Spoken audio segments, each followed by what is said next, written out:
Alléluia. Nous devons retenir des choses. Et nous avons dit beaucoup de choses également. Juste en lisant Luc 6 simplement, Dieu nous a montré la compassion pratique. Dieu nous a montré ce qu'il attend de nous-mêmes. Parce que quand on parle de la compassion, on voit Dieu. Mais ici, Dieu nous interpelle. Et réellement, si nous avons compris et que nous avons saisi, nous devons le dire facilement parce que c'est ce que nous comprenons, que nous disons aisément. Ce que tu conçois bien, tu peux le dire facilement. Ce qui est entré en toi. Parce que comme la culture, c'est ce qui reste après avoir tout oublié. Donc, tu peux tout oublier, mais ce qui reste en toi, c'est ça qui est toi-même. Quand on va à l'école, on apprend beaucoup de choses. Mais toi-même, c'est ce qui reste. Après avoir tout oublié, après avoir tout laissé. Tu vas quitter l'école, tu vas commencer, mais ce qui reste en toi, c'est ça qui est toi-même. Et le mercredi passé, nous avons parlé de la compassion divine et de ce que Dieu attend réellement de nous. Dieu nous parle de nous-mêmes.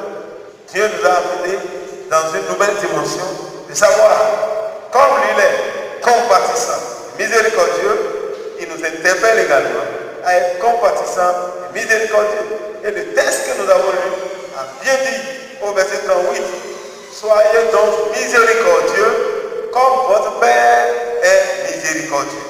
Donc si Dieu est miséricordieux et que nous disons que nous avons pour Père Dieu, qu'est-ce que nous devons faire?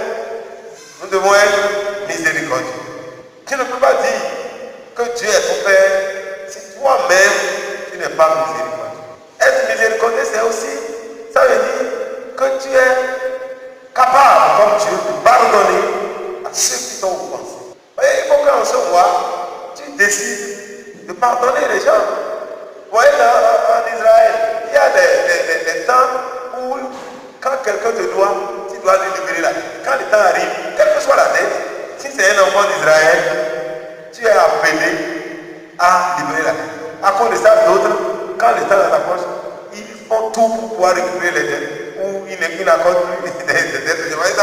Quand le temps arrive, il faut tout libérer, quelle que soit la dette. Et Dieu met les gens en garde pour pratiquer la méchanceté. Parce qu'ils savent que le temps de relâche arrive. Nous sommes à un temps où Dieu veut que tu lâches, que tu relâches tout ce que tu as déjà gardé. Parce que tout cela bloque ta bénédiction. Ça bloque ta bénédiction. Tu dis que tu as Dieu pour Père. Si Dieu est ton Père, tu dois agir comme Père.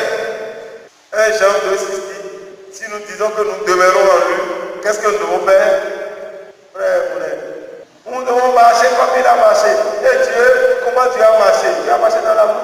Et la Bible nous demande de marcher, d'être des imitateurs de Dieu. Ça veut dire que je suis appelé à être miséricordieux. Quand je dis que Dieu est miséricordieux, moi-même je dois être miséricordieux. Est-ce qu'il est facile pour moi, pour toi, de pardonner réellement ton frère? Ça, c'est une question pratique.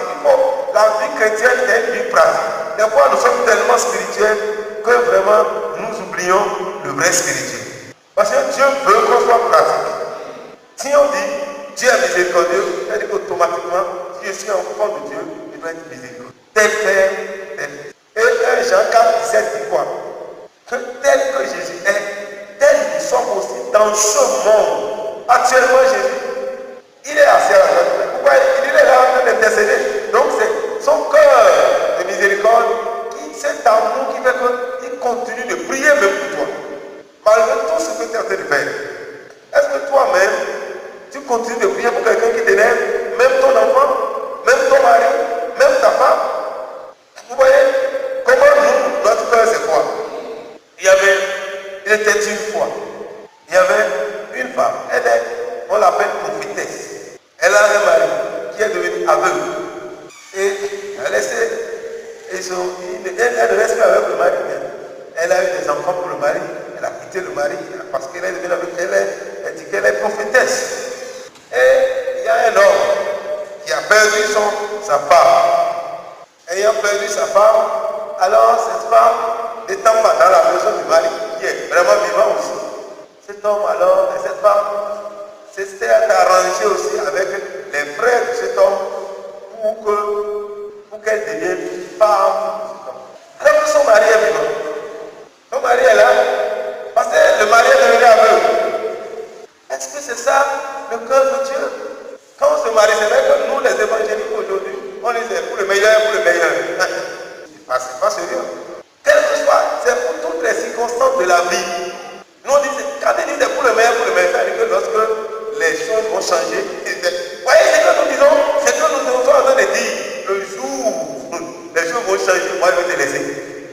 C'est vrai, on dit qu'on est positif. Ça, c'est une fausse positive. Dieu n'a jamais dit que nous n'aurons pas de problèmes. Dieu n'a jamais dit ça. Sinon, Dieu ne va pas dire, lorsque tu es dans la détresse, je serai avec toi. Dieu n'a jamais dit. Lorsque tu es dans la joie, je serai avec toi. Dans la détresse, je ne suis pas là. Parce que moi, je suis Dieu, je ne parle pas de détresse. Dieu sait qu'il y aura des détresses. Dieu sait qu'il y aura des tribulations. Dieu sait qu'il y aura des épreuves. Mais c'est exactement l'esprit que nous avons, que nous libérons aujourd'hui pour le meilleur et pour le meilleur. C'est vrai. C'est toujours le meilleur. Si c'est le meilleur de la foi, Dieu soit loué. Vous voyez cette femme, elle a pris la décision. Mais l'homme, ayant perdu sa femme, était celle qui veut se marier, mais à un moment donné, la crainte de Dieu a commencé à gagner son cœur. Et cet homme est allé demander conseil. Parce que lui-même ne comprend pas comment le complot a été fait.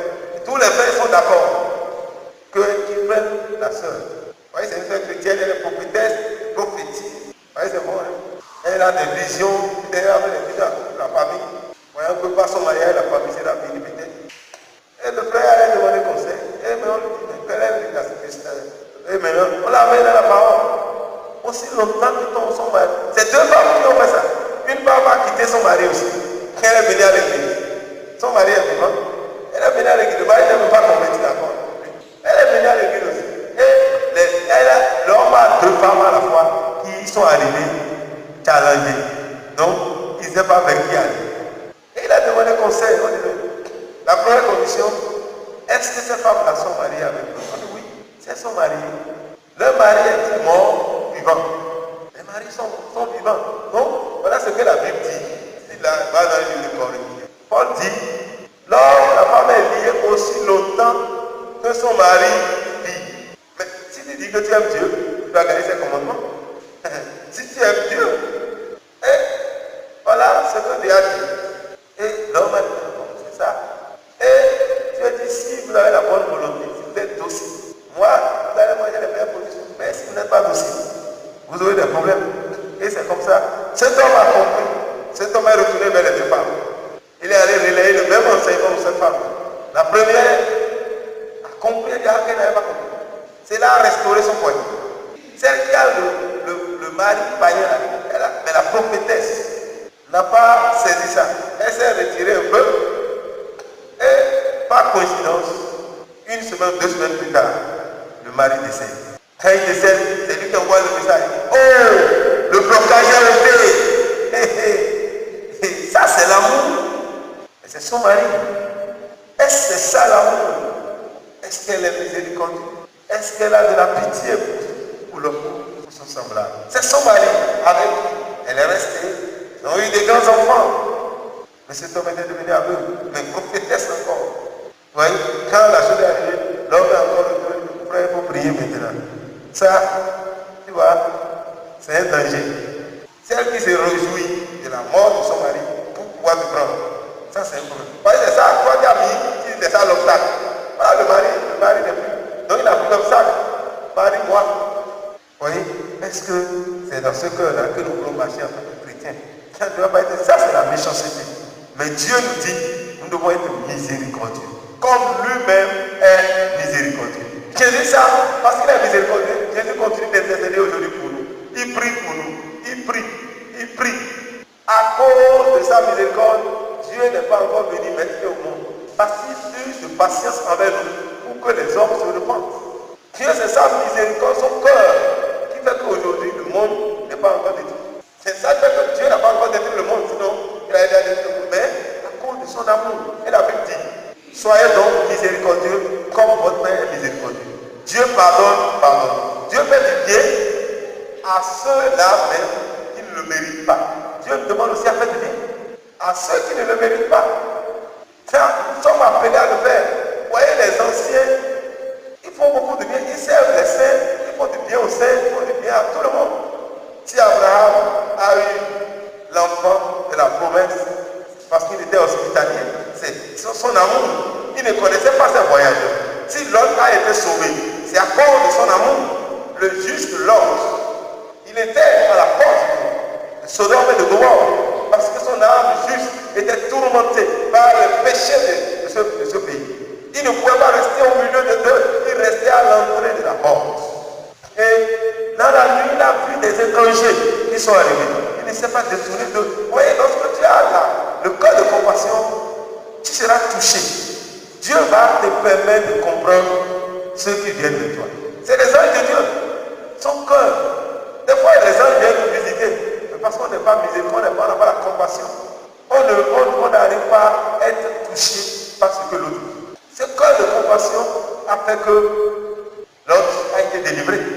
Sinon, l'autre aussi allait être détruit. Mais c'est son cœur. Et c'est ça que Dieu nous demande. Ce n'est pas ceux-là que vous connaissez seulement, à eux qui vous font du bien. Mais c'est ce que nous faisons. Mais Dieu a fait de nous dire, à travers cet enseignement, nous ne devons pas être ainsi. Et nous devons savoir, ce que nous sommes en train de faire, c'est ça qu'on nous fera également. On dit donner, il vous sera donné. On vous mettra dans la même mesure que vous aurez servi. Nous voulons que tout le monde nous aime, que tout le monde nous fasse tourner. Les gens là n'aiment pas dans cette église.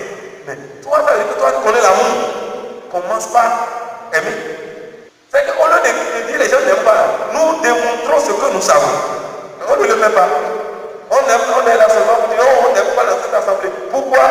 Parce qu'on veut que toute l'église aille vendre tous ses biens pour venir nous donner. En ce temps, il y aura l'amour dans l'église. Alléluia. Que toute l'église aille vendre tous ses biens.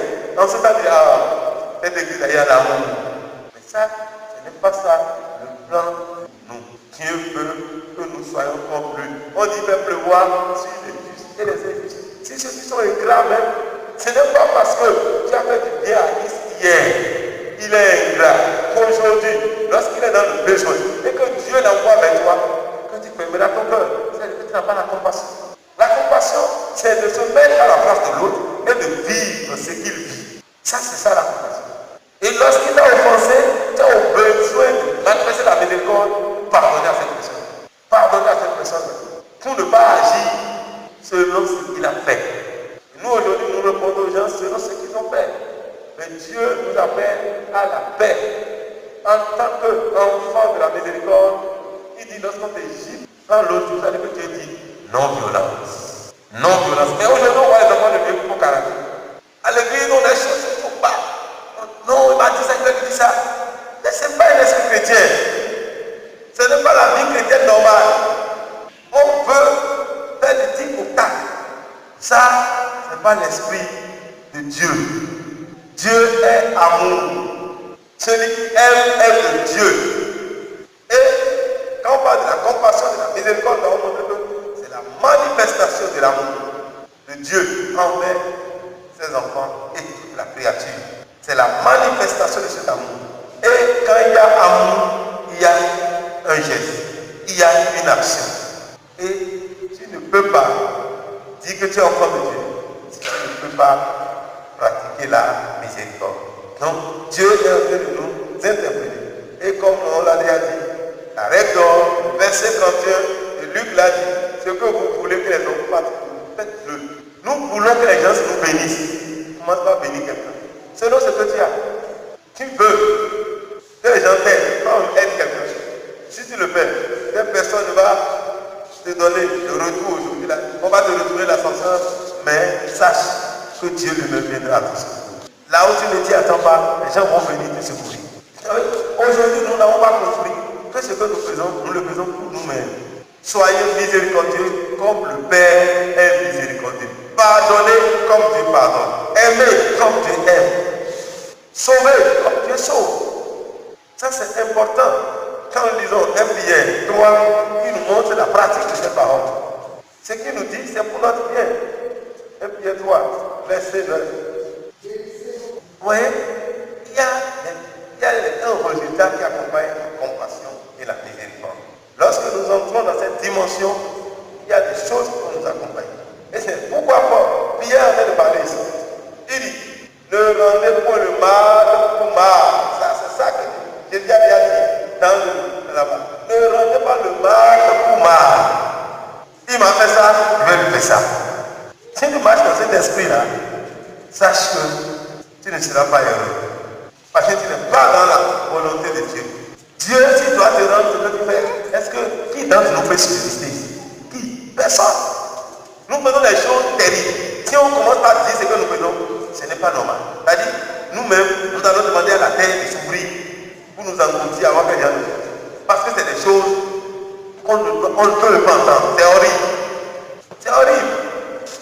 Quelqu'un qui t'a fait. Et toi, tu vas prendre un couteau pour le poignarder. Comment on peut expliquer ça? Quelqu'un qui t'a, c'est lui qui t'a nourri, qui t'a gardé, qui t'a fait tout. Mais au moment même où tu es devenu, c'est que tu es devenu. En ce temps-là, lui, tu le prends pour ton ennemi, tu le tues. Tu lui fais du mal. Comment on peut expliquer ça? Ça, c'est le cœur de l'homme, ça. Mais ici, on dit ne rendez point mal pour mal.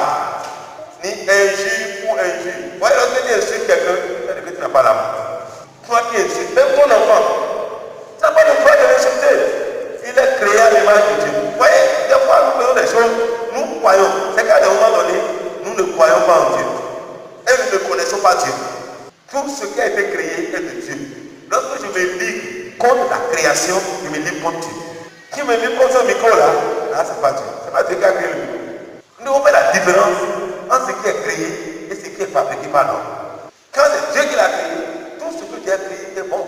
Et nous devons chérir cela, nous devons bien garder cela. Même la nature, nous devons sauvegarder la nature. Nous devons bien garder même notre environnement. Parce que Dieu l'a créé pour lui, nous ne sommes pas là pour les détruire. Tout ce que Dieu a créé, nous devons manifester l'amour avec toutes ces choses. Encore que c'est pour notre bien que Dieu l'a fait. C'est pour notre bien. Et la Bible dit, ne rendez point mal pour mal, ni injure pour injure. Qu'est-ce que nous devons faire? Nous devons bénir. Vous voyez, c'est l'ennemi qui les a détruits. C'est l'ennemi qui a voulu faire du mal. C'est ça que Jésus a déjà dit. Un peu vos ennemis. Quand tu aimes, ça veut dire que bénir quelqu'un, c'est de dire des paroles, une capacité, de rendre capable de faire, de réussir, de rendre capable de porter des fruits. C'est de lui donner ce qu'il faut pour qu'il soit en mesure d'accomplir la mission qu'on lui a donnée. Donc, nous devons donner à l'autre. Quand on dit bénir à l'autre, c'est de lui fournir la matière première dont elle a besoin pour pouvoir produire le produit fini qu'il cherche. Donc, quand tu bénis quelqu'un, c'est que tu lui fournis ce qu'il a besoin. Si quelqu'un veut voyager maintenant et que tu dis que tu l'as béni, c'est que soit tu lui donnes les moyens de transport, soit tu lui donnes de manière physique, soit tu lui donnes, tu mets à sa disposition quelqu'un pour le transporter, ou tu donnes l'argent pour aller. Là, tu l'as béni. Tu as béni son voyage. Quand tu dis que tu as béni son voyage, sur le plan physique, c'est que tu lui as donné quelque chose qui lui permet de pouvoir effectuer ce voyage. Là, tu as été une bénédiction pour son voyage. Et c'est à ça que Dieu nous appelle. Bénissez au contraire. Quand tu vois quelqu'un, si tu peux contribuer à ce que la personne réussisse, c'est que tu l'as béni. Ça peut être quelque chose de matériel ou d'immatériel. Tout ce que tu fais pour que l'autre puisse être heureux, ça peut, toutes ces choses-là contribuent à sa bénédiction. Et c'est à ça que la Bible dit que nous sommes appelés. Nous sommes appelés à le faire. Et lorsque nous allons le faire, qu'est-ce qui serait le résultat? Là, nous-mêmes, nous allons avoir quoi? La bénédiction. Est-ce que nous-mêmes, nous allons réussir? Qui réussira si tu fais réussir l'autre? C'est pourquoi Dieu, quand il est venu vers Abraham, Dieu n'a pas dit à Abraham, je te bénirai. Et ça arrêté là. Qu'est-ce que Dieu a dit? Tu vas me dire ce que Dieu a dit à Abraham. Mais quand on dit ensemble là, on est faux. Quelqu'un dit seul. Maman, on est. Parle fort. Amen. Oui, c'est vrai. Dieu n'a pas dit d'abord que c'est la chose que tu bénis. Dieu a d'abord je te bénis. Dieu l'a béni. Mais Dieu ne s'est pas arrêté là. Si Dieu s'arrêtait là, Abraham ne serait pas vraiment béni. Pour qu'il soit béni, c'est qu'il doit devenir une source. Il doit devenir une bénédiction. Mon frère, tu es béni quand tu as dit béni quelqu'un. Tu es béni quand par toi quelqu'un a la joie. Tu es béni quand ce qui est en toi se multiplie. Tu es béni quand à cause de toi quelqu'un se réjouit sur la terre. Est-ce que quelqu'un va se lever dans ta maison un jour? Dis, oh Seigneur, je te rends grâce pour la vie de Wilfried. Parce que grâce à ce frère, ma vie a changé. Lorsque quelqu'un le dit, tu es béni. Mais si quelqu'un va se lever le matin, quand il pense à toi, quand les gens pensent à toi, qu'est-ce qu'ils disent? Est-ce qu'il y a quelqu'un un jour qui s'élève? Oui.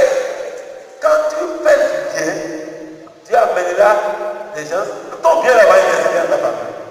Parce que Dieu va provoquer quelque chose dans la vie de la personne. C'est de montrer, c'est à cause de celui-là que Dieu le bénisse. Vous ne savez pas ce que cela peut faire. Ça peut te délivrer d'un accident en même temps.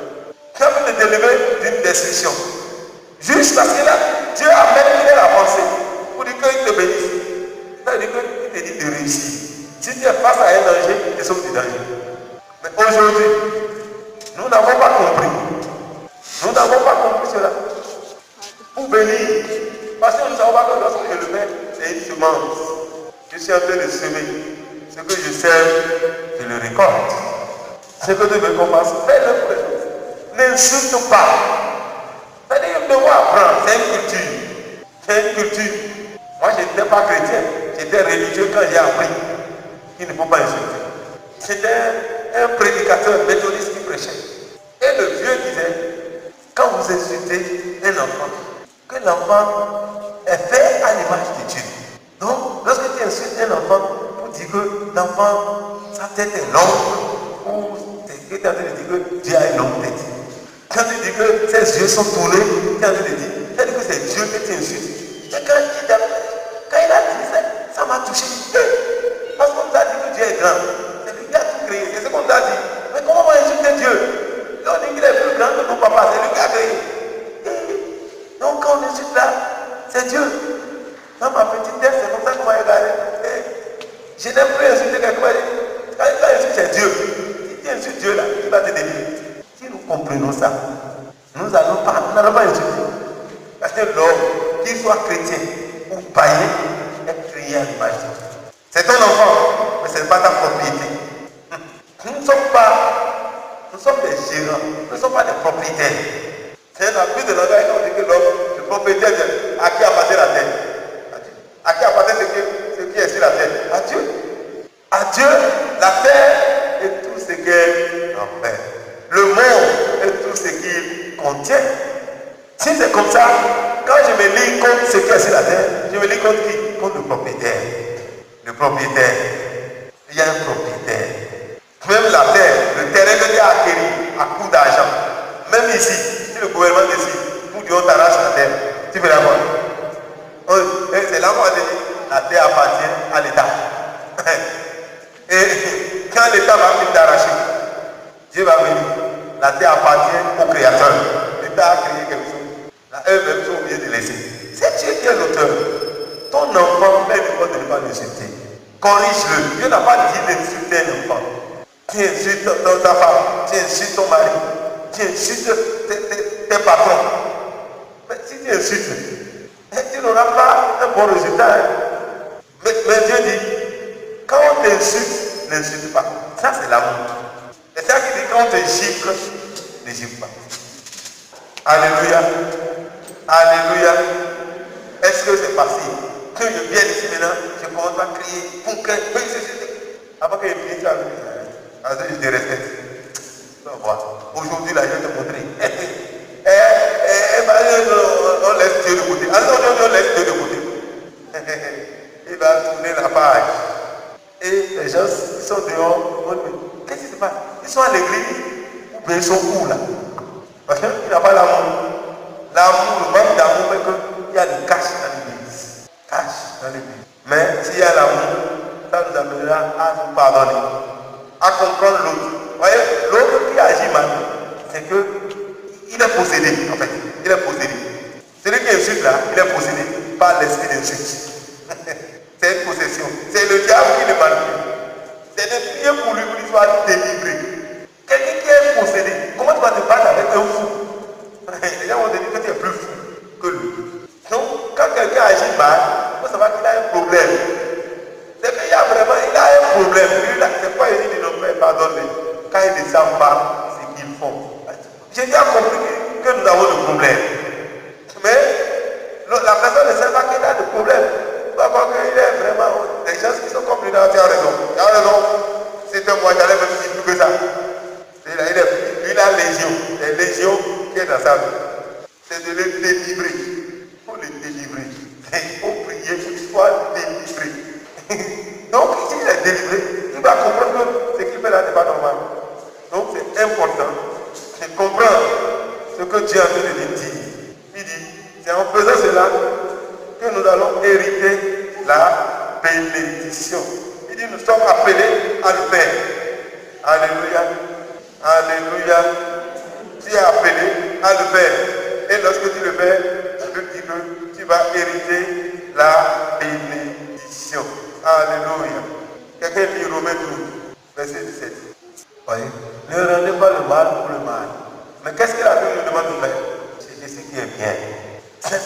devons chercher. C'est ça l'amour. Nous devons être pratiques. Tu es amour. Nous devons aussi être amour. Il y a des gens, toi qui es chrétien, que tu ne peux pas saluer. Même dans ta famille. C'est grave. C'est ça que aujourd'hui là, beaucoup ne sont pas nés de nouveau à cause de nous, de notre comportement incongru. Nous disons, c'est vrai, nous les condamnons, mais c'est nos comportements qui empêchent beaucoup d'être sauvés. Ce n'est pas parce que tu es chrétien, c'est parce que tu agis contrairement à ce que tu dis que tu es. Là, tu prétends être chrétien, mais tu n'es pas chrétien.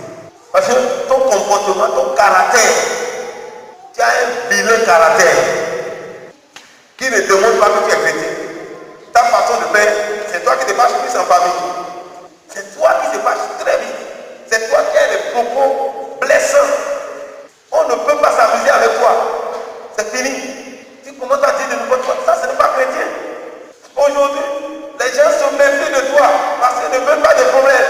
Alors, dis maintenant, hey, ce qu'il va dire maintenant, c'est hey, tu crois que parce que tu es chrétien, c'est pas normal.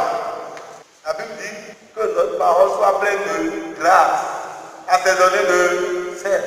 Les gens doivent aimer ta parole. Ils doivent désirer entendre ta parole, même s'ils ne sont pas chrétiens. Ta parole là, quand tu dis, même s'ils sont contre toi là, la chose va leur dire ce qu'il dit là.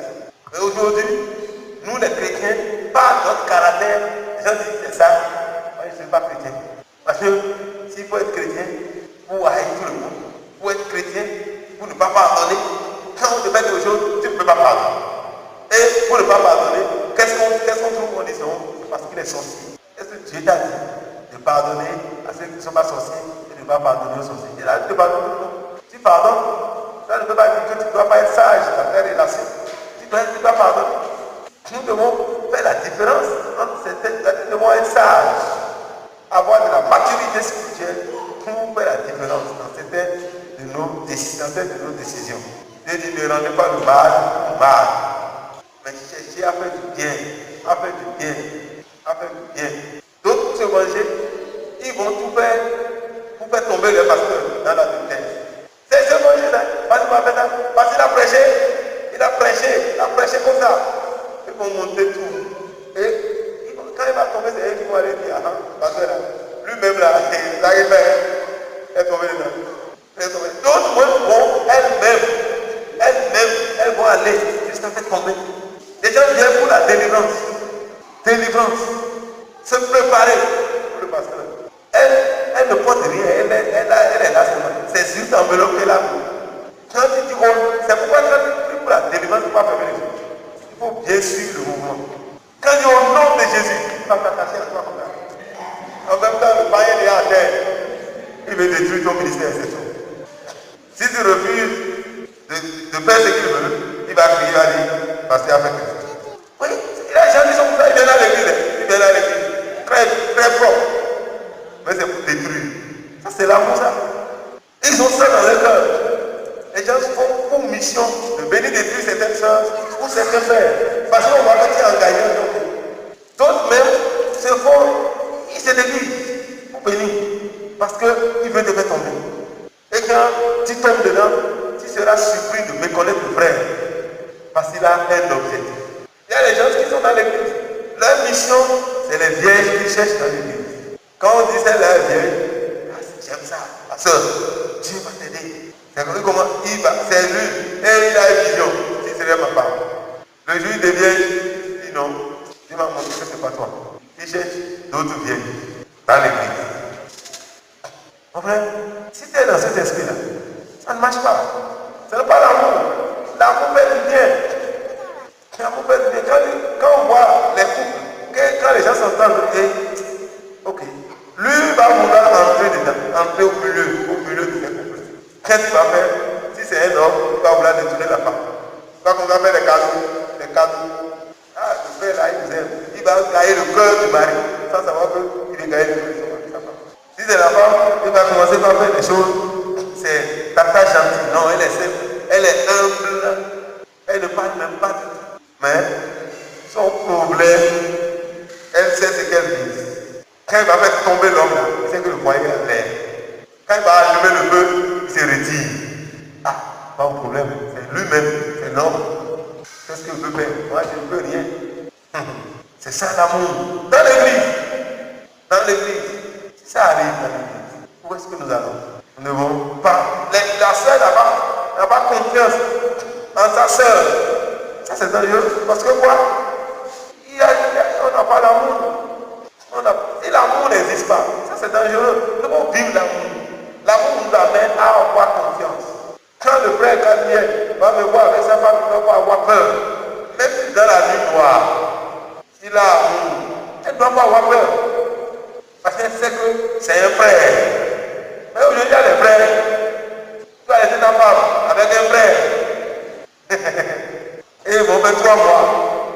4e mois, tu vas dédicacer ta femme. Ou on va te faire comme Uri. Ou tu vas te coucher à la maison. Parce qu'il a dit quelque chose là. C'est ce que David a fait. Ça, c'est ça l'amour. Oui, quand on ne manifeste pas l'amour, ça amène des désastres. David n'a pas manifesté l'amour. Uri était un homme qui aimait le peuple d'Israël. C'est pourquoi Dieu l'a mangé. Si vous marchez dans l'amour, Dieu va vous manger tout. Uri savait que les gens sont dans le combat là-bas. Après, il dit, voyez, je suis en train de jouir du plaisir. David dit bien, quel est le but? Va te rejoindre avec ta femme alors qu'il est un soldat.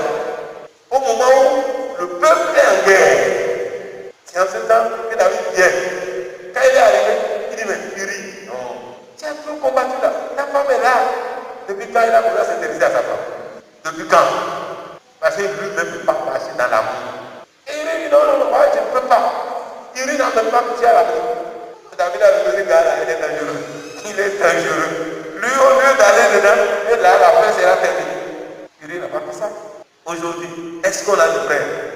Mon frère, est-ce que tu peux coucher sur un lit? Le voyage vous oblige. Coucher un lit sur une sœur. Un frère en Christ et une sœur en Christ.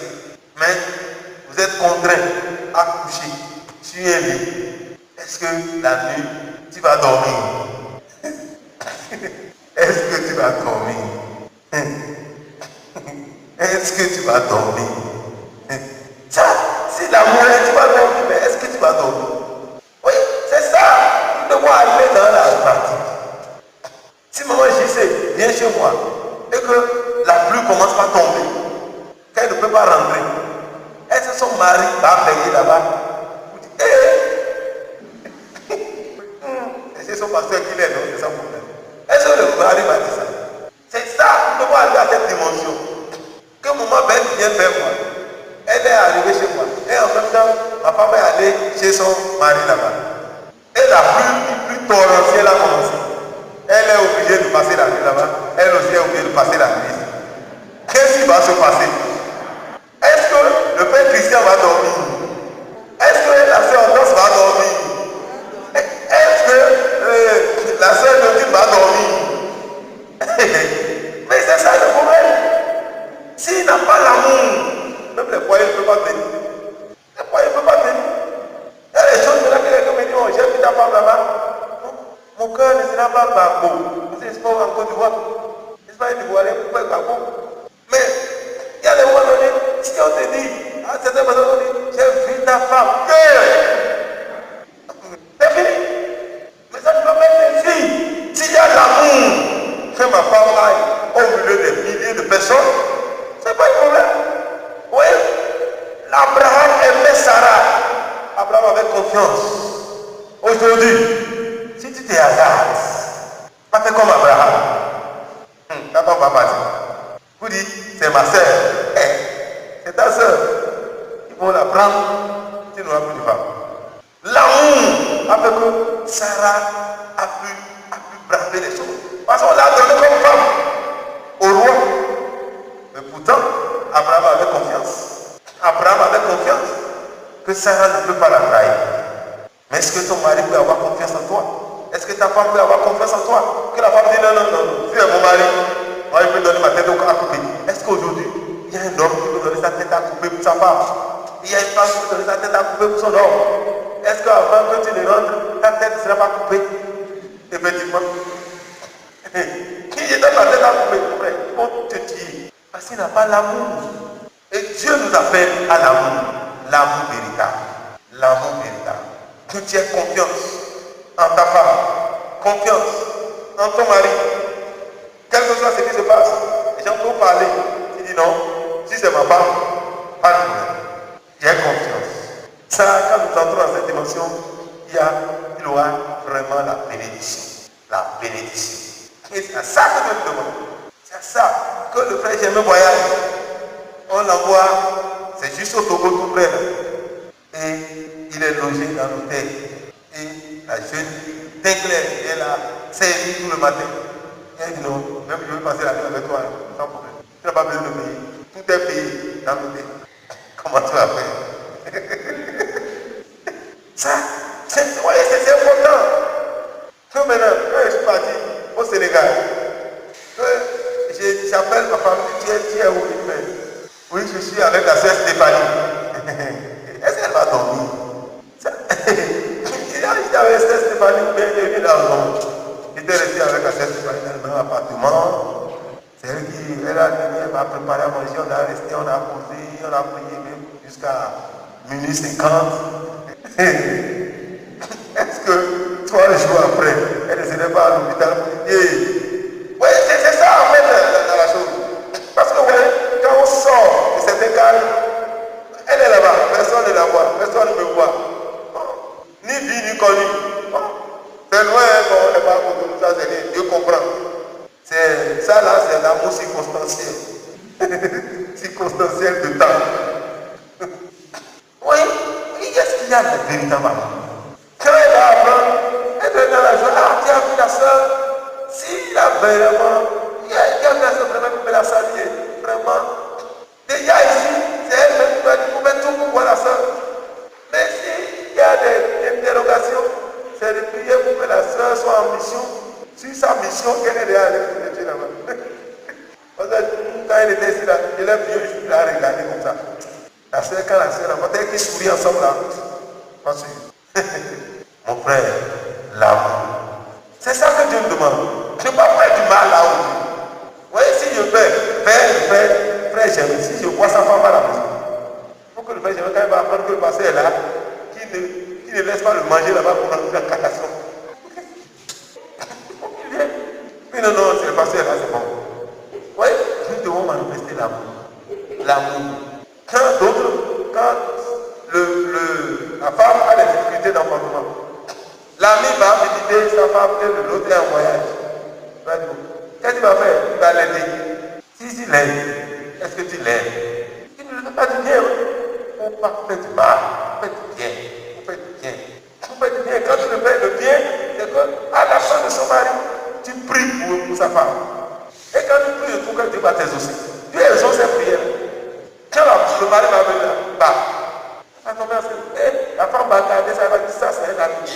L'ami de mon mari. Quand tu fais ça, il sera content. Moi j'avais un ami comme ça. Sa femme avait des fibromes. Et lui là, il est allé travailler à Parapluie. Bon. Et c'est ça qui m'a appelé à aller lui rendre visite pour prier avec elle. Ils ne savaient pas qu'ils étaient fibromes, mais ils n'ont pas d'enfant.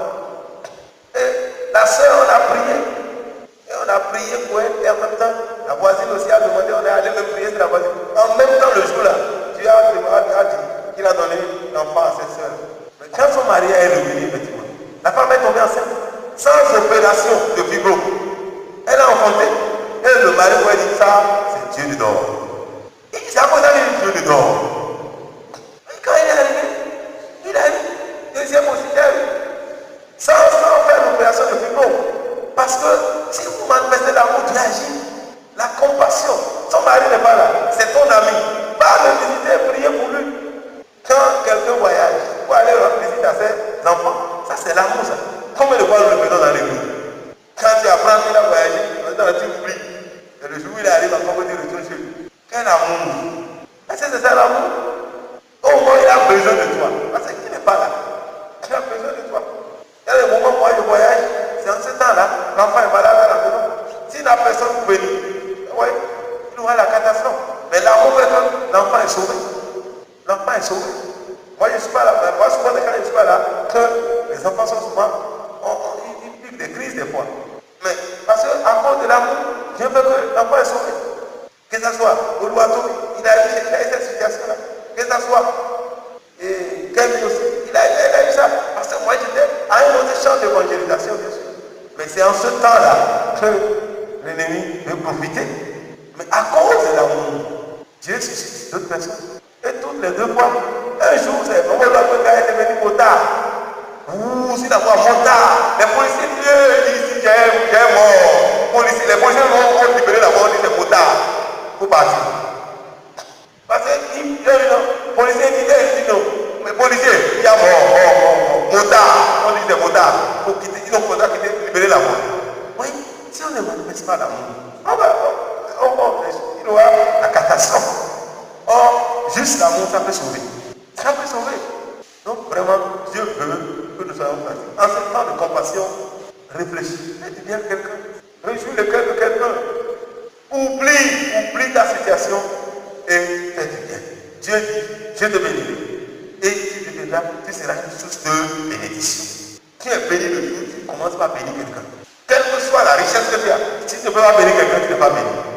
Il faut le bénir. Tu dis, quand je prie Dieu mes os, prie pour quelqu'un. Et que la personne dit, vraiment il a prié pour moi, je suis exaucé. Là, Dieu t'exauce, c'est Dieu t'exauce. Quand Dieu t'exauce, c'est toi, Dieu t'exauce. Il faut prier pour l'autre. Dieu t'exauce, la prie. Il va aussi exaucer l'autre. Là, tu es devenu un homme qui a l'exaucement. Alléluia. Alléluia. Donc c'est important ce soir de comprendre l'amour pratique. Laissez aller d'être à l'église, jouer du fanfare, tout ce qu'on fait là. Ça c'est rien, ça c'est rien. Quand l'autre n'a pas de problème, on n'est pas touché. Ce n'est pas moi, c'est son problème. On cherche. Il y a d'autres, même chrétiens, quand il tombe, il est tombé. Parce qu'il est tombé, les gens sont sûrs. Lui, sa prière, et que les autres aussi tombent. Où est l'amour dans ça? Parce que lui, il est tombé là, donc tout le monde tombe. Vous, commandant de lui, c'est pas moi seul, lui-même il est tombé. Il prie pour que tu tombes. Mais quel est les études de Christ? Les gens prient pour que tu tombes. Parce que lui, il est tombé. Lui-même, pour qu'il tombe, pour qu'il sache. À quoi ça sert? Si je suis tombé, je ne dois pas vouloir que les autres tombent. Parce que je sais ce que cela a produit dans ma vie. Donc je dois prier pour que les autres ne tombent pas dans cette situation. Et c'est ça qui doit m'amener à leur enseigner ça et à témoigner que vraiment, moi je suis tombé, mais vous ne devez pas tomber. Mais aujourd'hui, on veut que tout le monde tombe. Pour qu'on dise que oui, lui-même est tombé, non? Lui-même est ceci, non? Si tu es dans cet esprit, tu ne marches pas dans le plan de Dieu. Alléluia. Alléluia. Lisez Ésaïe 49, verset 7. Amen. Vous voyez, Dieu nous aime depuis le banc. Depuis le banc de sa mère. Dieu a formé à tout. Ce n'est pas l'amour que Dieu nous a formé dans le banc de la mère. Il sait comment il est formé dans le banc de sa maman. C'était l'amour de Dieu. C'est pas, lorsque tu nais aussi, il a dit à Jérémie, dans Jérémie 1, verset 5, il dit, quand tu étais dans le banc de ta mère, il t'a dit à quoi? Ça c'est l'amour, ça. Il n'était pas encore né quand Dieu l'a déjà aimé. Dieu nous aime, on dit l'amour de Dieu est éternel. C'est-à-dire, avant notre naissance, lors de la conception, à l'accouchement et pendant le temps de notre vie sur la terre, Dieu continue de nous aimer. Dieu continue de nous aimer. Dans le ventre dès ma naissance, quand il est né, il dit à Jérémie, avant que tu ne sois né, moi je te connais. Donc l'amour de Dieu n'a pas de limite. Quelqu'un qui n'est pas né, comment on peut l'aimer? Dieu l'aime. Dieu t'a aimé avant que tu ne sois né. Alléluia. Et il t'aimera jusqu'à la mort. Lis le verset 14. Si on disait, l'Éternel m'abandonne, le Seigneur m'oublie. Et Dieu dit au verset 15. Vous voyez, c'est parce qu'on ne connaît pas l'amour de Dieu qu'on peut dire que Dieu oublie. Si Dieu t'oublie, comment tu vas vivre? Dieu ne t'a pas oublié. Dieu ne t'oublie pas à cause de son amour. Quand tu comprends l'amour de Dieu, chaque jour tu vas jouer les seuls parce qu'il ne t'a pas oublié. Frère Gervais, Dieu ne t'a pas oublié. C'est Stéphane, Dieu ne t'a pas oublié. Maman Yona, Dieu ne t'a pas oublié. J'ai dit, à cause de cette situation, pas que Dieu nous a oublié. Non. Dis Dieu ne m'a pas oublié. Dis Dieu ne m'a pas oublié. Mais est-ce que tu crois cela? Est-ce que tu crois que Dieu ne t'a pas oublié? Est-ce que tu crois que Dieu ne t'a pas oublié? Si oui, tu vas rendre grâce à Dieu. Malgré tout ce que tu vis, il s'agit de te rendre grâce. Parce que tu ne m'as pas oublié. Si nous comprenons l'amour de Dieu, avant que tu ne sois né, Dieu te connaissait. t'oublier. S'il ne t'a pas oublié, alors tu ne vas pas prendre les décisions pour aller contre lui. Il a un plan pour toi. Il a un plan pour toi. Il a des provisions pour toi. Dieu ne t'a pas oublié. Et moi, François, est-ce qu'il t'a oublié? Non! Nous croyons que Dieu nous a oubliés. Et qu'est-ce qu'il dit au verset 15? Il dit voici. Il dit une femme oublie tel enfant qu'elle a laisse. Il a posé la question. Dieu me m'a dit que non. Ça peut arriver. Parce que l'homme, la femme est un homme. Et son cœur est méchant dès sa jeunesse. Il peut arriver. Parce qu'il y a des moments. C'est-à-dire que ce n'est pas normal qu'une mère soit méchante. Mais Dieu a compris que bon, il y a des moments bizarres. C'est pourquoi Dieu me m'a. Il s'est dit, bon, il faut que je rapide ma question. Sinon, je vais tomber dans le piège. Je ne veux pas me comparer aux hommes. Une femme va oublier la femme qu'elle est en train d'allaiter. Elle va oublier. Vous voyez, quand l'enfant commence à pleurer, qu'est-ce qui se passe? Vous qui avez eu des enfants, comment ça se passe? Si vous êtes même dehors, au moment où on allait l'enfant, qu'est-ce qui se passe? Ton sein même doit te dire que l'enfant veut t'aider. Et si tu es une femme, tu ne peux pas oublier. Quel que soit ce que tu fais, tu dois cesser et rentrer chez toi. Quel que soit ce que tu fais. Mais il peut arriver des moments bizarres. Des moments bizarres. Parce que Dieu a créé. Dieu sait comment il a créé la femme. Même si tu n'es pas là, si ton enfant a faim, tes seins la vont te dire en même temps. C'est-à-dire que la femme doit être remplie d'amour. C'est-à-dire elle doit être remplie d'amour. Les femmes doivent avoir plus de tendresse vis-à-vis de leurs enfants. Pas pour gâter les enfants, non. L'amour. Il y a l'amour du père, il y a l'amour maternel. Qui est en train de parler de l'amour maternel ici, il a des obstacles. Parce que les femmes qui gardent la connaissance pendant 9 mois peuvent aller jusqu'à dans leur WC. Aujourd'hui, on abandonne les enfants à l'hôpital. D'autres vont accoucher. Quand elles font comme ça là, on dit oui, il a accouché. Elle fait comme ça, elle demande permission à quelqu'un.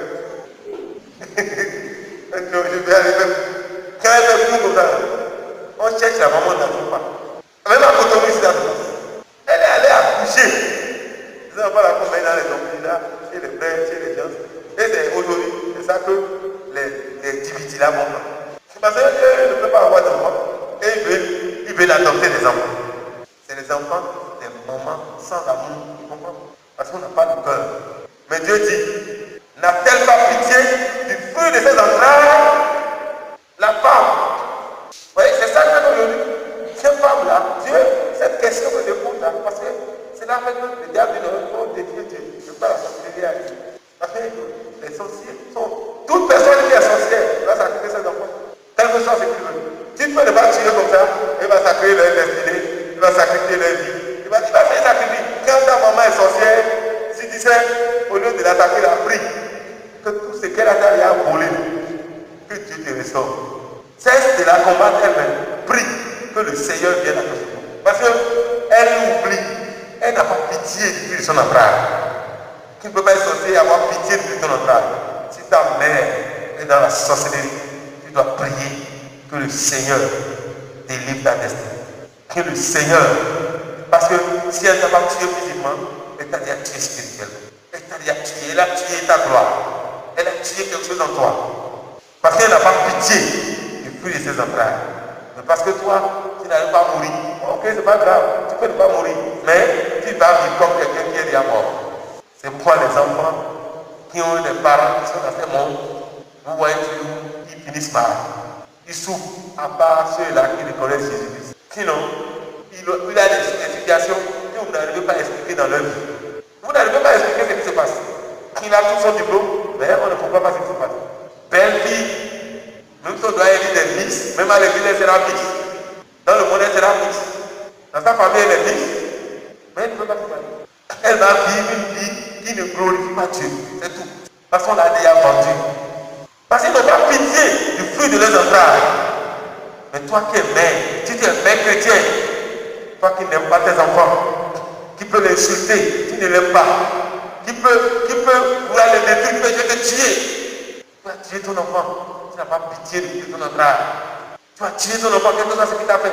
Tu vas te tuer, personne ne peut le prendre. Mais tu n'es pas l'auteur de ça. Et il y a des mamans qui disent ces paroles comme ça. Tu vas te tuer. Maman, tu as tué le fruit de ton entraille. C'est dangereux. Dieu dit, n'a-t-elle pas pitié de son entraille? Mais Dieu dit, quand elle oublierait, parce que Dieu a vu que ça peut arriver. Il y a des gens conditionnés.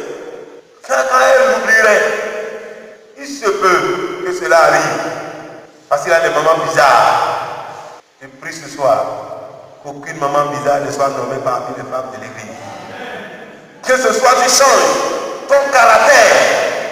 Si les enfants ont souvent peur plus des papas que des mamans, mais aujourd'hui, si les enfants ont peur de toi, maman, plus que les papas, ça veut dire quelque chose qui n'a pas marché.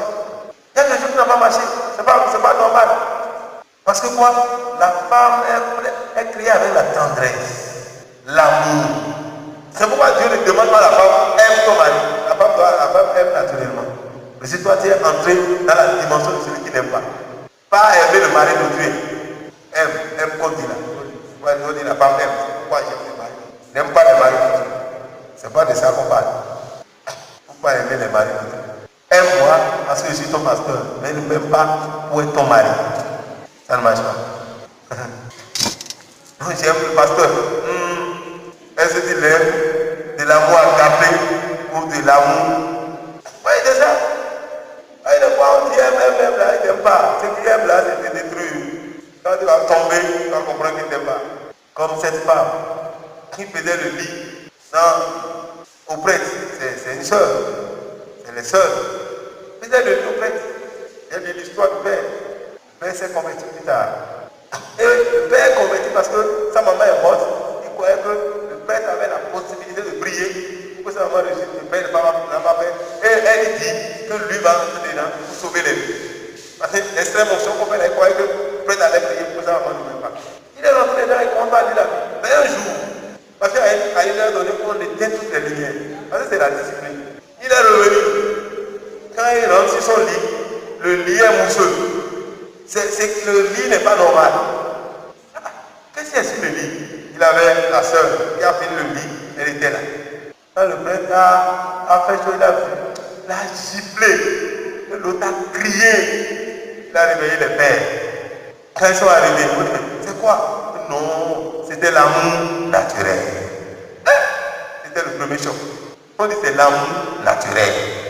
Qu'est-ce qu'il a fait là? C'est un péché. Quel amour naturel? Le gars a dit. C'était le choc. Tout ça là a amené à la conversion. Mais cette soeur, si on lui dit de faire ça encore, elle va dire non. Elle a giflé. Parce que lui voit qu'il détruit sa vocation. Parce qu'il était engagé pour ça. C'est d'après cet esprit qu'il est parti. Mais là-bas, on lui apprend la pratique d'autres choses. Mais ce que tu viens de faire là, c'est un péché. C'est l'amour naturel. C'est naturel. Tu ne devais pas faire ça. On dit, qu'est-ce que vous avez appris? Mon frère, nous devons vraiment aimer. Et Jésus dit, quand elle oublierait, moi je ne t'oublierai point. Ça c'est l'amour. Dieu ne va pas t'oublier. Quelles que soient les choses, Dieu ne t'oublie pas. Alléluia. Dieu ne veut pas t'oublier. Il dit, voici, j'étais gravé sur mes mains. Vous voyez, ce qui est dans la main, on peut l'oublier. J'étais gravé dans ma main. Tu es dans la main de Dieu. Dieu, chaque fois qu'il a sa main, il te regarde, il te voit. Il a un plan pour ta vie, mais tu n'as pas oublié. L'amour de Dieu ne t'oublie pas. Dieu t'a gravé dans sa main. Oui. Quand tu vois la main, Dieu voit sa main comme ça, il voit que c'est ma fille. Oui. Et il dit aussi, c'est ma fille bien-aimée. Dieu te voit. Dans ta situation-là, Dieu te voit.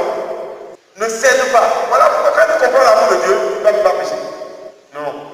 Même si il reste, il me dit non, Dieu m'aime, je ne céderai pas.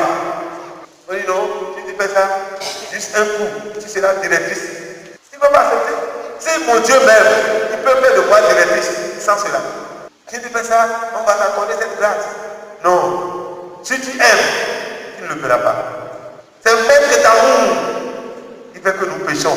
Parce que nous n'avons pas confiance en Dieu. Nous ne croyons pas en ce Dieu-là. Nous croyons que Dieu nous a oubliés. Si Dieu ne m'a pas, si Dieu même comprend, Dieu comprend. Dieu comprend quoi? Il dit Dieu comprend. Dieu comprend. Vous ne comprenez pas, mais Dieu me comprend. Ce soir, Dieu te dit, tu n'as pas compris. Il ne te comprend pas. C'est toi qui dois chercher à le comprendre. Qu'il t'aime. Il ne peut pas t'oublier. Il dit, voici, j'étais gravé sur mes mains. Tes tes buts sont toujours devant moi. Dieu t'a gravé sur tes mains. Il ne t'a pas oublié. Alléluia. Alléluia. Lis le psaume 103, verset 8. À partir du verset 8. Il dit, l'Éternel est miséricordieux et compatissant. Lâche la colère et riche en bonté. Il ne conteste pas sans cesse. Il ne garde pas sa colère à toujours. Nous ne croyons pas Dieu en colère avec toi. Non. Si Dieu se met en colère contre toi, tu peux subsister. Non. Dieu est amour. Il ne garde pas sa colère. S'il y a quelqu'un, Dieu n'est pas en colère contre toi. Quand il dit le psaume 27, il dit non, non. En moi, là, il n'a pas de colère. Dieu n'a pas en colère contre toi. La compassion de Dieu te permet de comprendre le cœur de Dieu. Si Dieu se met en colère contre toi, Karim, tu peux vivre. Et Dieu est en colère contre toi. Dieu. Tu parles de Dieu, ou mais tu parles de qui? Dieu. Lui va se mettre en colère contre toi, petit comme Pierre. Et tu parles encore. Même si le président de la République se met en colère contre toi, tu peux vivre au milieu. Tu peux vivre au milieu. Maintenant que Dieu se met en colère contre toi. Vous voyez, quand le roi était en colère contre Aman, est-ce que quand le roi a touché comme ça, qu'est-ce qui s'est passé? Aman a disparu. Et on a vu le roi, c'est le roi là qu'il a déjà fait pour prendre quelqu'un. Parce qu'il était en colère. Et Dieu va se mettre en colère. Non. Dieu se met en colère, mais il n'est pas en colère contre toi. Alléluia. Lui, il est là, la colère. Et on dit qu'il ne nous traite pas selon nos péchés. C'est sa miséricorde, ça. Mais ça doit te pousser à te repentir. Pas pour dire, tu vas vivre comme je veux. Non. Si tu comprends, tu ne vas pas continuer à vivre cette vie. Il ne nous punit pas selon nos iniquités. Qui dit non, c'est à cause de ce que j'ai fait que je souffre. C'est vrai. Le péché amène la souffrance. Mais si tu dois être puni selon ce que tu as fait, ce que tu mérites, c'est quoi? C'est la mort. C'est la mort. Mais Jésus est mort à ta place. Dieu ne veut pas que tu meurs. Non. Dieu ne veut pas que tu meurs. Le salaire du péché, c'est la mort. Mais si Jésus est mort, c'est pourquoi toi tu ne meurs pas. Dieu a prouvé à tout ça. On dit autant les cieux sont élevés de sur la terre, autant sa bonté est grande. Autant la bonté de Dieu est tellement illimitée. La bonté de Dieu est illimitée. Tu ne peux pas finir sa bonté. Quand sa bonté est avec toi, frère, la bonté de Dieu est illimitée. Autant les cieux sont élevés au-dessus de la terre, autant la bonté de Dieu est grande pour ceux qui l'éclairent. Son amour est grand, sa compassion est grande. Vous voyez, tu peux voir combien Dieu t'aime. Regarde le ciel et la terre. Est-ce que tu peux voir? Tu peux mesurer ça. Dieu t'aime. Tu vas dire, mais il m'aime et je souffre. Non, Dieu t'aime. C'est toi qui n'as pas encore compris l'amour de Dieu. S'il a fait que le jour où tu mets la main dans la poche, tu ne trouves rien, tu crois que Dieu ne t'aime pas. Et tu te livres à des actes peu recommandés. Non, il faut arrêter ça. Dieu t'aime. Même si la nuit est longue, le jour apparaîtra. Le jour apparaîtra. Parce que Dieu t'aime. Dieu est prêt de te faire sortir de cette situation. Mais il veut voir l'état de ton cœur. Si toi-même tu l'aimes. Autant l'Orient est éloigné de l'Occident, autant il est éloigné de nos péchés, nos transgressions. Dieu enlève le péché là, il est péché loin de nous. Pour qu'on puisse vivre. Sinon, qui ici peut vivre? Qui peut tenir ici? Si on doit tenir compte de tout ce que nous faisons, mais pourquoi ne pas saisir la main de Dieu pour cesser de vivre comme nous voulons et vivre pour le Seigneur? On dit, comme un père a compassion de ses enfants. Ici maintenant, c'est l'amour du père. Vous voyez, les pères, quand le père a l'amour du père est très profond. Ce n'est pas les pères qui ont l'amour. Hein. Les pères ont l'amour. Les pères, Dieu parle maintenant de l'amour du père. Comme un père, il parle d'un père. Il ne parle pas de tout le monde, il parle d'un père. Dieu ne parle pas d'un garçon, il parle d'un père. Dieu ne parle pas de l'homme, il parle d'un père. Ce n'est pas parce que tu as des enfants que tu es père. Les gens qui ne sont pas des pères n'ont pas le cœur. Vous voyez, un père, c'est lui qui est un père, il fait tout pour que ses enfants réussissent. Vous voyez, les gens sont pauvres, mais les enfants font de grandes études. Ils investissent. Le papa travaille, il fait tout ce qu'il peut faire. Il n'a fait que des fois, les hommes meurent même vite. Il fait tout ce qu'il fait. Le père, il fait tout pour son foyer. Mais malgré qu'il fait là, au moins il fait, il n'aime même pas. On ne le comprend pas parce que ce qu'il fait est tellement insuffisant par rapport aux besoins que des voit, on ne comprend pas. Mais lui, de tout son cœur, vous voyez, si les hommes n'ont pas le cœur, si vous prenez en général, si 100 femmes, après vous allez trouver 25 réellement, qui ont le cœur réellement pour le foyer. Tout ce qui trouve, la femme a de l'argent, mais le jour où la femme met un franc dans le foyer, il y a un problème. Il y a des femmes qui ont vraiment le cœur et qui prennent soin de leur foyer. Mais ce n'est pas toutes les femmes. Mais l'homme qui est un père, il fait tout. Tout ce qu'il a. L'homme peut mettre tout ce qu'il a dans le foyer. L'homme peut tout mettre. Mais pour que la femme mette un peu, c'est difficile. Des fois c'est difficile. Mais les femmes chrétiennes, ça ne doit pas être ainsi. Ça ne doit pas être ainsi. Il y a des moments où l'argent, la femme a l'argent comme ça. Mais l'homme n'a même pas. Le peu qu'il a est donné. Et la femme sait très bien le peu. Quand il trouve le feu dans la salle, il faut vider ça d'abord. Il faut lui prendre tout. Mais lui là, il va lui prendre tout. Moi je n'ai rien. Je n'ai rien. On a fait, qu'est-ce qu'on va manger? Je n'ai rien. Le gars va dire, voilà ce que j'ai. C'est ça. Je n'ai rien. Mais dans le même temps, si tu vois ce qu'il a, c'est pas ce que. Mais il n'a rien. Il n'a rien. Et son foyer est en train de souffrir, mais il n'a rien. Mais il y a les pères. Les pères, ceux qui sont pères. Ceux-là ont le cœur. Il y a les gens qui ne sont pas des pères. Ils ont des enfants seulement. Lui va manger rôti dehors. Les enfants sont à la maison, ils ne mangent pas. Ça ne fait pas son problème. Il ne pense même pas à la vie de ses enfants. Les enfants, il a l'argent, il va envoyer les enfants de l'école. Il ne pense même pas à la scolarité. Quand il vient de l'envoyer son enfant, ça ne le touche pas. Ça ne le touche pas. Mais dehors, on peut voir sa femme. Votre papa, il est gentil, quoi. Il est gentil. C'est grâce à lui. Mon enfant a été à l'école. Puis son enfant est envoyé. C'est un père. Mais Dieu dit, Dieu parle des pères. L'Éternel, comme un père a compassion de ses enfants, l'Éternel a compassion de ceux qui le craignent. Dieu a compassion. Un véritable père ne permettra pas que ses enfants souffrent. Non. Il fera tout ce qu'il peut faire. Il fera tout. D'autres se donnent même des travaux auxquels honteux, même tout juste, parce qu'il ne veut pas que ses enfants souffrent ce qu'il a souffert. Il peut tout investir. C'est ça l'histoire de que j'ai raconté. Que ce temps, il a investi tout ce qu'il a sur ses enfants. Mais il n'a pas pu faire grand chose. Au fond, la fille dit, je te réunis. Et on honte. Quand son papa dit, soyez comme moi, il dit quoi? C'est comme toi. Il y a un peu là. Qu'est-ce que tu me laisses? Il est sur le point de mourir. Mais c'était un père qui avait parti ses enfants. Et quand il est parti, dans ce temps que la fille a compris qu'il avait un père, et elle a pleuré. Parce qu'elle n'a pas profité de son père. Elle a pleuré. Parce qu'elle n'a pas su qu'elle avait un père. Mais Dieu dit, moi comme un père, je vous aime. Dieu t'aime comme un père a compassion de ses enfants. Un véritable père. Quand vous voyez un véritable père, celui-là, il aime ses enfants. Il pense à eux. Il ne prend pas sa vie pour des yéyés, des gaspillages. C'est d'abord satisfaire ces enfants-là. Pour que eux, parce que c'est au père de donner un héritage à leurs enfants. C'est au père. C'est lui qui doit donner d'abord aux enfants. C'est lui qui doit investir. Il y a des gens qui n'investissent pas sur les enfants. Ils sont incapables de prendre soin de leurs enfants. D'autres, ils vont même ils vont l'envoyer. Je vais t'envoyer mon enfant. Lui-même ne va pas prendre soin de son enfant. L'autre sont là, des producteurs d'enfants. Quand il est placé un chez Stéphane, un chez Modèle. Et puis, mon troisième garçon là, quand il y en a, cette année, il va compter les coups chez toi. Mais il ne compte pas ouvrir les scolarités.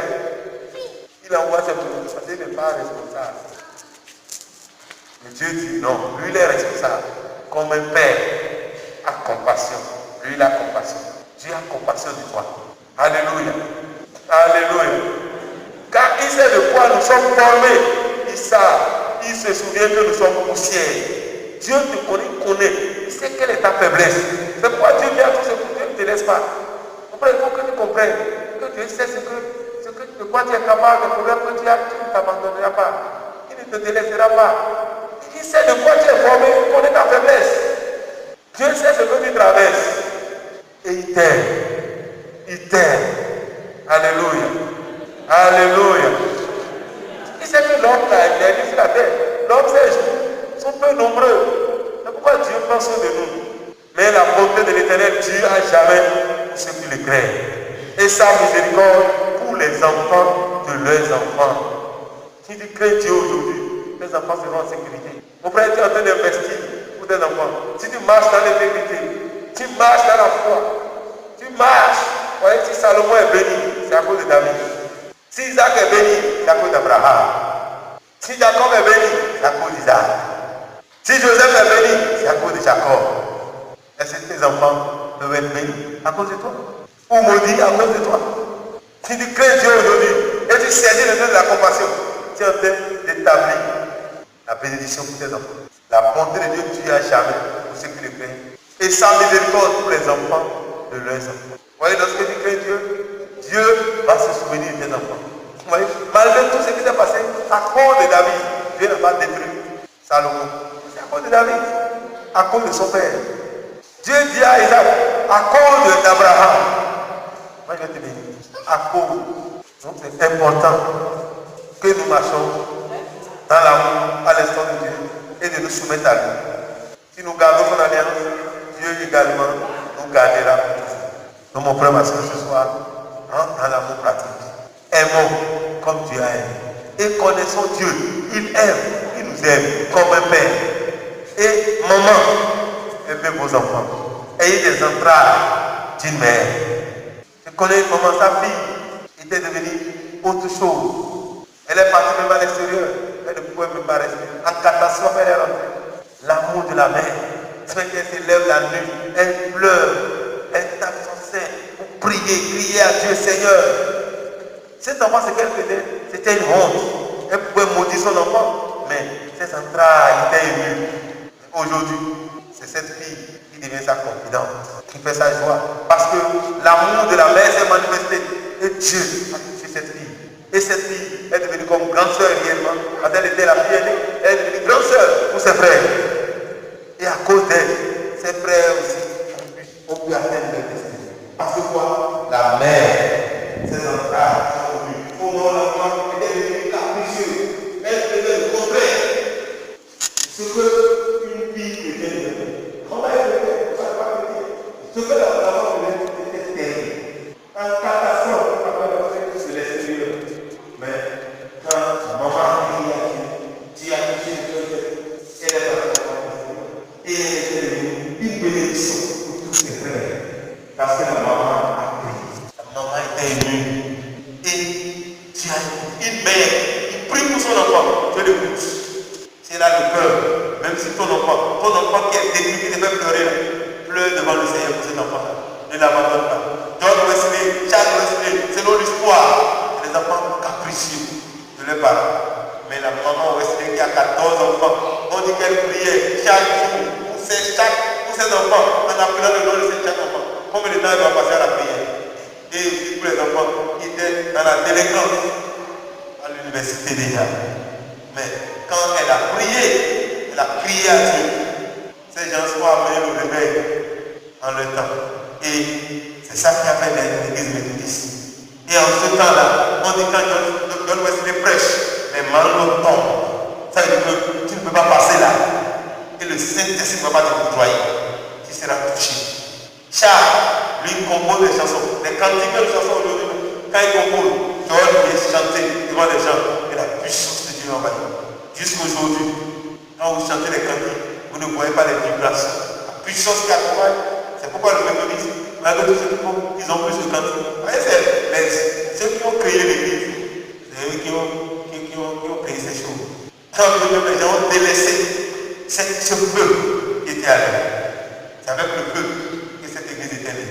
Mais ce n'étaient pas des enfants qui étaient dociles. C'est les entrailles de la mère, la maman qui a créé. Ton enfant, que tu es en train de voir, c'est les enfants bénis que Dieu t'a donné. Mais le diable veut les voler. Et toi, tu les vends au diable. Parce qu'on n'a pas l'entraille d'une mère. Je prie ce soir que Dieu nous donne les entrailles d'une mère. La prière d'une mère a une grande efficacité. Quand la mère prie, Dieu écoute. Dieu est sensible. Si Samuel a réussi, c'est parce qu'Anne a beaucoup prié pour sa mère. Si aujourd'hui, ma maman est là, qu'elle prie pour moi, je ne serai pas dans cet état où je serai encore plus loin. Si ta maman n'est pas dans ça aussi, ça peut te rendre aussi la vie difficile. Si ta maman se lève contre toi, ta vie sera plus compliquée. Pourquoi il faut prier à Dieu? Et Dieu te donnera des pères qui vont t'aider dans la foi. Dieu te donnera des pères qui vont prendre soin de toi afin que ta vie soit bénie. Alléluia. Alléluia. La bonté de Dieu est éternelle. Et je sais que tu aimes et t'aimeras éternellement. Sache cela dans ton cœur et réjouis-toi. Abandonne-toi et toi-même, commence pas à aimer tes enfants. Le plus capricieux de tes enfants, c'est le plus béni que Dieu t'a déjà donné. Mais le diable veut le voler, mais il ne volera pas nos enfants. Je prie ce soir pour ces enfants qui vont pleurer les parents, que l'Esprit de Dieu les visite. Que le Saint-Esprit les transforme en matin ce soir. Je prie que l'amour de Dieu descende dans le cœur des mamans pour intercéder pour le foyer. Je prie ce soir que les femmes se lèvent, Si tu es femme, lève-toi. Dieu est que quand une femme prie, le ciel même se met debout. Père, je remets les promesses que je t'appelle ce soir. Accorde, Seigneur, l'amour du Père. Comme Anne a crié à toi, et sa mère est le plus grand homme qui veille la forêt. Je prie ce soir que cet amour descende dans le cœur. Que l'amour du Père, comme la vécu dans la vie, soit le partage. Et que dans la génération à venir, qu'on puisse faire référence à toutes ces femmes qui sont levées ici ce soir. Notre parole est pas, Seigneur et Seigneur le Seigneur, consigne leur nom au nom de Jésus. Recevez l'amour du Père. Recevez l'amour du Père. Et soyez les pères. Soyez les pères. Soyez les pères. Au nom puissant de Jésus. Amen. Assoyez-vous. Dieu fera de vous des pères. Des multitudes se réjouiront à cause de vous. Des multitudes vont se dire, celle-là, c'est ma maman. C'est ma maman. Même ceux-là qui n'ont pas de nom suivant, t'appelleront maman. Pas maman, pas bébé. Maman. Et toi, tu peux dire oui. Je crois que je t'appelle maman, je crois que tu n'es pas maman.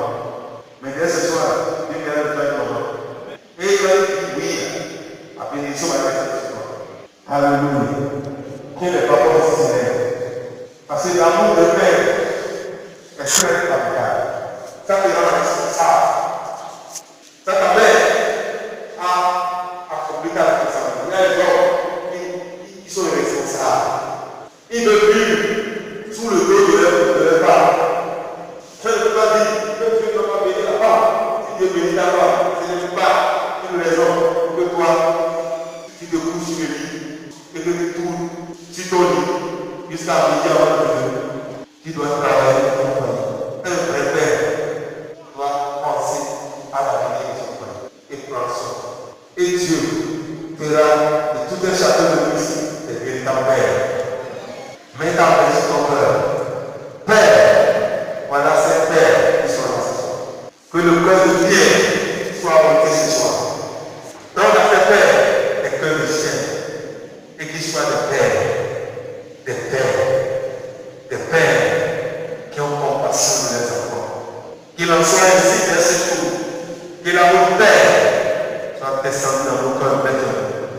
Et que nous soyons de véritables pères pour nos foyers, pour la nation et dans l'église. Père, qu'il en soit ainsi et que dans ce jour, les gens puissent dire oui, cet homme est un père. Qu'il en soit ainsi, Seigneur. Qu'il en soit ainsi, Seigneur. Merci, Père, car tu fais de nous des pères pour ta gloire, au nom de Jésus. Amen. Tu seras un vrai père. Tout ce que nous avons besoin de Père, tu te l'accompliras. Et ce soir. Alléluia. Nous devons dire des choses. Et nous avons dit beaucoup de choses également. Juste en lisant Luc 6 simplement, Dieu nous a montré la compassion pratique. Dieu nous a montré ce qu'il attend de nous-mêmes.